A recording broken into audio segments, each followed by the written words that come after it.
തയമ്മത്തിലേക്ക് വരാം.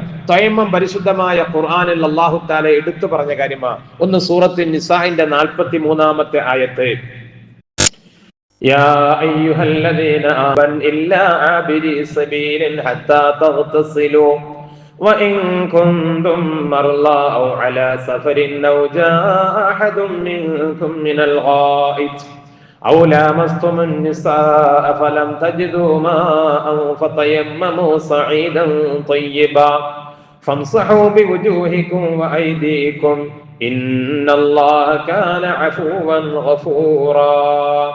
സുദീർഘമായിട്ടാണ് പല വിഷയങ്ങളും അല്ലാഹു തആല പറയുന്നുണ്ട്. നമ്മളെ തയമ്മുമായി ബന്ധപ്പെട്ട ഭാഗം മാത്രം ഞാൻ വിശദീകരിക്കാം. അല്ലാഹു തആല നിങ്ങൾ ശുദ്ധിയാകണം, അതുപോലെ കുളിക്കണം എന്ന് പറഞ്ഞതിന് ശേഷം പറയുന്നു, വഇൻ കുന്തും മർളാ, നിങ്ങൾ രോഗികളാണെങ്കിൽ, ഔ അലാ സഫരിൻ, അല്ലെങ്കിൽ നിങ്ങൾ യാത്രയിലാണെങ്കിൽ, ഔ ജാഅ, ഈ രണ്ട് ഘട്ടത്തിലും വെള്ളം ഉപയോഗിക്കാൻ പറ്റൂല. രോഗിയാണെങ്കിൽ എന്ന് പറഞ്ഞാൽ വെള്ളം തൊടാൻ പറ്റാത്ത രോഗം, നമ്മൾ ഈ മുറിവ് കാര്യങ്ങൾ പറഞ്ഞതുപോലെ. അല്ലെങ്കിൽ യാത്രയിലാണ്, യാത്രയിൽ നമുക്ക് ആവശ്യമായ വെള്ളം കിട്ടില്ല. ഔ ജാഅ അഹദും മിൻകും മിനൽ ഗായിദ്, അല്ലെങ്കിൽ നിങ്ങൾ മലമൂത്ര വിസർജനം ചെയ്തിട്ട് വന്നു. ഔ ലാമസ്തുമുൻ നിസാ, അല്ലെങ്കിൽ നിങ്ങൾ സ്ത്രീകളെ സ്പർശിച്ചു, അപ്പോൾ വുളൂ മുറിയും. ഫലം തജിദൂ മാഅൻ, എന്നിട്ട് നിങ്ങൾക്ക് വെള്ളം ലഭിച്ചില്ല. ഫലം തജിദൂ മാഅൻ, നിങ്ങൾക്ക് വെള്ളം ലഭിച്ചില്ല. ലഭിച്ചില്ലെന്ന് പറഞ്ഞാൽ വെറുതെ ഇരുന്നിട്ട് വെള്ളം കിട്ടിയില്ലെന്നല്ല, വെള്ളം ഉള്ള സ്ഥലത്ത് എന്ന് നിങ്ങൾ അന്വേഷിക്കണം, വെള്ളം കണ്ടെത്തണം. അങ്ങനെ അന്വേഷിച്ചിട്ട് നിങ്ങൾക്ക് വെള്ളം കിട്ടിയില്ല, നിസ്കരിക്കാൻ സമയമായെങ്കിൽ ഫതയമ്മമൂ സഈദൻ തയ്യിബാ, നിങ്ങൾ ശുദ്ധമായ മണ്ണ് ഉദ്ദേശിച്ചുകൊണ്ട് മണ്ണിലേക്ക് നിങ്ങൾ തയമ്മം ചെയ്യുക. ഫതയമ്മമൂ സഈദൻ തയ്യിബാ ഫംസഹൂ ബിവുജൂഹിക്കും, നിങ്ങളുടെ മുഖങ്ങൾ തടവുക, വഅയ്ദീകും, നിങ്ങളുടെ കൈകളും തടവുക. ഇന്നല്ലാഹ കാന അഫുവൻ ഗഫൂറാ, അല്ലാഹ് നിങ്ങൾക്ക് മാപ്പ് തരുന്നവനും പുറത്തു തരുന്നവനുമാണ്. അപ്പോൾ ഇത് അല്ലാഹു തആല ഇന്ത്യയിൽ കൊണ്ട് ചേർത്ത് എന്തിനാ? അങ്ങനെ നിങ്ങൾക്ക് പടച്ചോനെ വെള്ളം ഇല്ലല്ലോ, ഇങ്ങനെ തേമം ചെയ്തോ നിസ്കരിച്ചാൽ നിസ്കാരം ശരിയാവോ എന്നുള്ള ടെൻഷനൊന്നും നിങ്ങൾക്ക് വേണ്ട, എന്ന ആശങ്ക വേണ്ട. ഇന്നല്ലാഹ കാന അഫുവൻ ഗഫൂറാ, അല്ലാഹു നിങ്ങളെ അറിയുന്നവനാ, അവൻ നിങ്ങൾക്ക് മാപ്പ് തരികയും പുറത്തു തരികയും ചെയ്യുന്നവനാ. സൂറത്തുൽ മാഇദയിലെ ഇതേ ആശയമുള്ള ആയത്ത് അല്ലാഹു തആല 6-ാമത്തെ വചനമായിട്ട് ആവർത്തിച്ചിട്ടുണ്ട്. ഇവിടെ സഈദൻ ത്വയ്യിബ, ഷാഫി മദ്ഹബില് ഈ മണ്ണ് നമ്മൾ പ്രത്യേകം എടുത്ത് വെച്ചിട്ട് ആ മണ്ണ് കൊണ്ടാണ് തേമം ചെയ്യേണ്ടത്. എന്നാൽ ഹനഫി മദ്ഹബിലും മറ്റു മദ്ഹബിലൊക്കെ മണ്ണ് നമ്മൾ എടുത്ത് വെക്കണമെന്നില്ല, മണ്ണുള്ള സ്ഥലത്ത് എന്നിട്ട് കൈകൊണ്ട് അടിച്ചിട്ട് തേമം ചെയ്യാം. അതിന്റെ വ്യത്യാസം എന്ന് പറഞ്ഞാൽ, ഇമാമിയങ്ങൾ നമ്മൾ പറഞ്ഞല്ലോ, ഖുർആനിന്റെ ആയത്തുകളെ അവർ വ്യാഖ്യാനിക്കുന്ന മഹാപണ്ഡിതന്മാരുണ്ട്.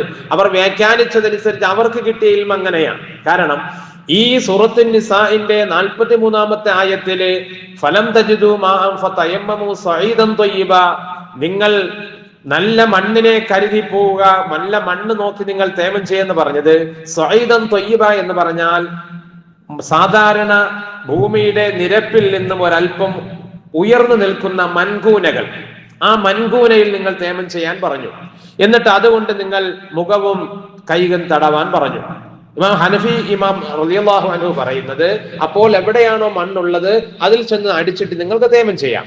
എന്നാൽ സൂറത്തുൽ മാഇദയിൽ ഇതേ ആയത്തിൽ ചെറിയൊരു വ്യത്യാസം അല്ലാഹു തആല അവിടെ പറയുന്നത്, ഫംസഹൂ ബിവുജൂഹിക്കും വഅയ്ദീകും മിൻഹു, ആ മണ്ണിൽ നിന്ന് എടുത്തുകൊണ്ട് നിങ്ങൾ നിങ്ങളുടെ കൈകളും മുഖവും തടവുക. ഷാഫി ഇമാമ് പിടിച്ചത് ഈ ആയത്തിന്റെ വ്യാഖ്യാനമാണ്. അദ്ദേഹം പറഞ്ഞത്, അങ്ങനെ മണ്ണിരിക്കുന്ന സ്ഥലത്ത് നിന്ന് അടിച്ചാൽ പോരെ, അവിടെ നിന്ന് നിങ്ങൾ മണ്ണിന് എന്ത് ചെയ്യണം? നീക്കി എടുക്കണം, എടുത്ത് മാറ്റി വെച്ചിട്ട് തേമം ചെയ്യുക. അപ്പൊ ഷാഫി മദ്ഹബില് അങ്ങനെ മണ്ണ് നീക്കി എടുത്ത് വെച്ചിട്ടാണ് അതിൽ നിന്ന് തേമം ചെയ്യേണ്ടതെന്നാണ്. മറ്റായത്തനുസരിച്ച് അമൽ ചെയ്യുന്ന ഹനഫി ഇമാം അനുസരിച്ച് അമൽ ചെയ്യുന്നവർക്ക് അങ്ങനെ ഭിത്തിയിൽ ചെന്ന് അടിച്ചിട്ട് എന്ത് ചെയ്യാം? അമൽ ചെയ്യാം. അപ്പൊ മണ്ണായിരിക്കണമെന്നുണ്ട്, മണ്ണായിരിക്കണം.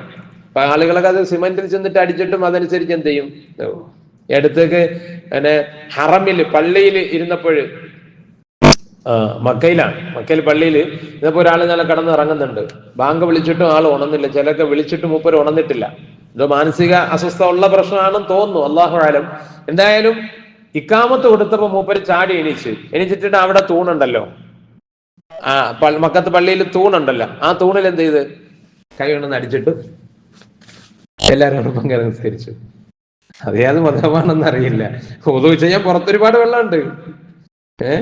മുപ്പരെന്ത് ചെയ്തിട്ടില്ല, പെട്ടെന്ന് ആ ഉറക്കത്തിൽ നിന്ന് എഴുന്നേറ്റിട്ട് ഇങ്ങനെ തേമം ചെയ്തത്.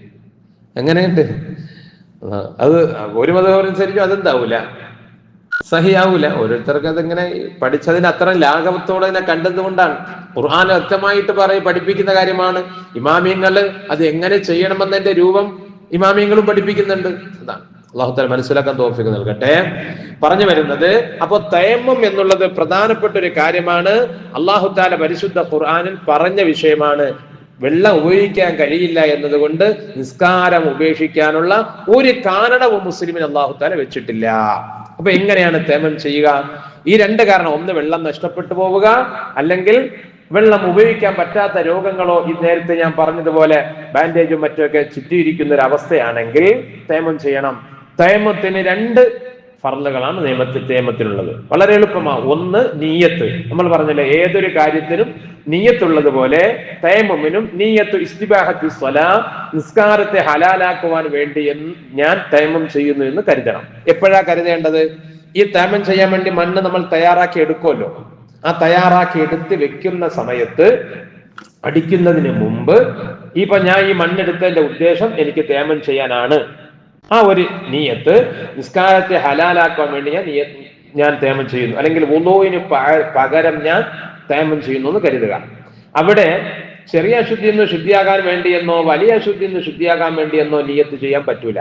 കാരണം തേമം ചെയ്യുന്നതിലൂടെ ഇവിടെ ശുദ്ധി ഉണ്ടാകുന്നില്ല, മറിച്ച് വുളൂഇലൂടെ തന്നെയാണ് ശുദ്ധി ഉണ്ടാകേണ്ടത്. പക്ഷെ വുളൂ ചെയ്യാൻ പറ്റാത്തതിന്റെ പേരിൽ അല്ലാഹ് അനുവദിച്ചൊരു പകരമായിട്ടുള്ള കാര്യം നമ്മൾ ചെയ്യുന്നു. അതുകൊണ്ട് അവിടെ നിയ്യത്ത് ചെയ്യേണ്ടത് നിസ്കാരത്തെ ഹലാലാക്കാൻ വേണ്ടി ഞാൻ തേമം ചെയ്യുന്നു. എന്നിട്ട് ഒരു കൈ കൊണ്ട് അടിക്കുക. അപ്പൊ നമ്മൾ കയ്യിൽ നനവേണ്ട, നനവ് മാറ്റാം. ഇപ്പൊ നമ്മൾ വുളൂ ചെയ്യുന്ന ഒരാളാണ് സംബന്ധിച്ചിടത്തോളം മുഖത്താണ് മുറിവ്, എന്നാൽ ആദ്യം മുൻകൈ കഴുകി വാ കഴുകി മുഖത്തിന്റെ മുറിവില്ലാത്ത ഭാഗം, നനയ്ക്കാൻ പറ്റാത്ത ഭാഗം ഒഴിച്ച് ബാക്കിയുള്ള മുഴുവൻ ഭാഗം എന്ത് ചെയ്യുക? കഴുകണം. അതിനുശേഷം എന്ത് ചെയ്യണം? തേമം ചെയ്യുക. തേമം ചെയ്തതിന് ശേഷമാണ് പിന്നെ കൈ കഴുകേണ്ടത്. അല്ല, വുളൂ പൂർത്തിയായതിന് ശേഷം അല്ല. ആ അവയവത്തിൽ, ഏത് അവയവത്തിലാണ് മുറിവ്, അതിന് ശേഷമാണ്, ആ അവയവത്തെ കഴുകിയതിന് ശേഷമാണ് തേമം ചെയ്യുക. അതിനുശേഷം പിന്നെ അടുത്ത അവയവങ്ങൾ കഴുകുക. ഇത്ര എളുപ്പമാണ്. മണ്ണെന്ന് പറയുന്ന ഒരു കൂടുതൽ മണ്ണൊന്നുമില്ല, ഒരു കുട്ട മണ്ണൊന്നും വേണ്ട, ഒരു പിടി മണ്ണ് മതി. നമ്മൾ രണ്ട് കൈ പതിയാൻ പറ്റുന്ന അത്രയും ഉണങ്ങിയ പൊടിയുള്ള മണ്ണായിരിക്കണം. ആണ്. നമ്മൾ കൈ നനവുണ്ടാവണമെന്നില്ല, കയ്യിൽ ആ മണ്ണ് പറ്റണം എന്നുമില്ല. മറിച്ച് അടിക്കുക, അടിച്ചിട്ട് മണ്ണുണ്ടെങ്കിൽ പോലും എന്ത് ചെയ്യാം? കൈയുടെ പുറം കൈ കൊണ്ട് എന്ത് ചെയ്യാം? പരസ്പരം തട്ടിയിട്ട് ആ പൊടി കളയാം. എന്നിട്ട് മുഖം ഇങ്ങനെ സാധാരണ വുളൂ ചെയ്യുമ്പോൾ തടവുന്നത് പോലെ മുഖം തടവുക. ഒന്നായി. രണ്ടാമത് വീണ്ടും ഒരടിയും കൂടി ആ മണ്ണിലേക്ക് അടിക്കുക. അപ്പൊ സാധാരണ മോതിരം ഉപയോഗിക്കുന്നവരാണെങ്കിൽ ആ മോതിരം മാറ്റണം. കാരണം അവിടെ അല്ലെങ്കിൽ വെള്ളമാണെങ്കിൽ മോതിരത്തിന്റെ ഉള്ളിലേക്ക് കിടക്കും, മണ്ണെന്ത് ചെയ്യില്ല, മോതിരം ഉണ്ടെങ്കിൽ തൊടാൻ പറ്റൂല. അപ്പം മോതിരം ഒഴിവാക്കിക്കൊണ്ട് കൈക്ക് വേണ്ടിയാണ് രണ്ടാമത് അടിക്കുന്നത്. വീണ്ടും അതിലേക്ക് അടിച്ചുകൊണ്ട് ഇടത് കൈ കൊണ്ട് ആദ്യം വലത് കൈ തടവുക. വലത് കൈ ഇങ്ങനെ പുറഭാഗവും തടവി ഉൾഭാഗവും ഉൾപ്പെടെ തടവുക. വലത് കൈ കൊണ്ട്, വലത് കൈ നമ്മൾ വെള്ളയപ്പോ തൊട്ടിട്ടില്ലല്ലോ, ആ കൈ കൊണ്ട് ഇടത് കൈയുടെ പുറഭാഗവും ഉൾഭാഗവും ഇങ്ങനെ തടവുക. കഴിയും.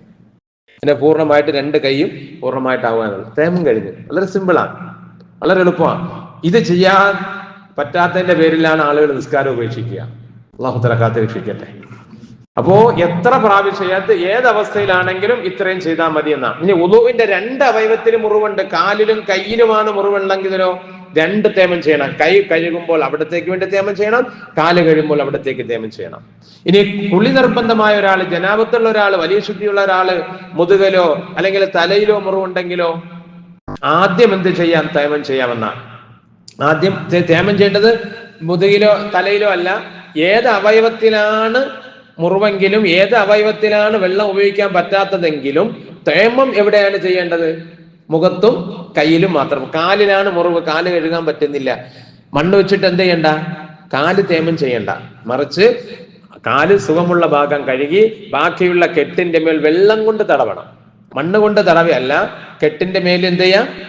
വെള്ളം കൊണ്ട് തടവിയിട്ട് രണ്ട് കൈയിലും മുഖത്തും രണ്ട് കൈയിലും അവൻ തേമം ചെയ്ത് പൂർത്തിയാക്കുക. അപ്പോ കുളി നിർബന്ധമായ ഒരാളെ സംബന്ധിച്ചിടത്തോളം തലയിലോ മറ്റേതെങ്കിലും ശരീരത്തിന്റെ അവയവത്തിലോ ആണ് മുറിവെങ്കിലും ഇതുപോലെ ആദ്യം തേമം ചെയ്യണം. അവിടെ തർത്തീബ് നിർബന്ധമില്ല. ആദ്യം തേമം ചെയ്തിട്ട് പിന്നെ കുളിക്കലാണ് അവന് നിർബന്ധമായിട്ടുള്ളത്. അങ്ങനെ തേമം ചെയ്ത് നിസ്കരിച്ചാൽ നമുക്കറിയാം ഒരു തേമം കൊണ്ട് ഫർളായ ഒരു നിസ്കാരമാണ് അനുവദനീയമാകുന്നത്.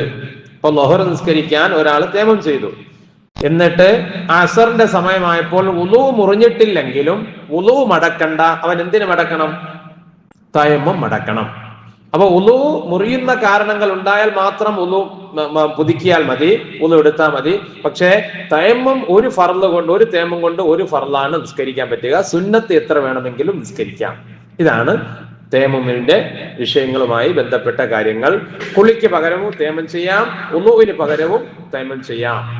അല്ലാഹു തആല മനസ്സിലാക്കി അമൽ ചെയ്യാൻ നമുക്ക് തൗഫീഖ് നൽകുമാറാകട്ടെ.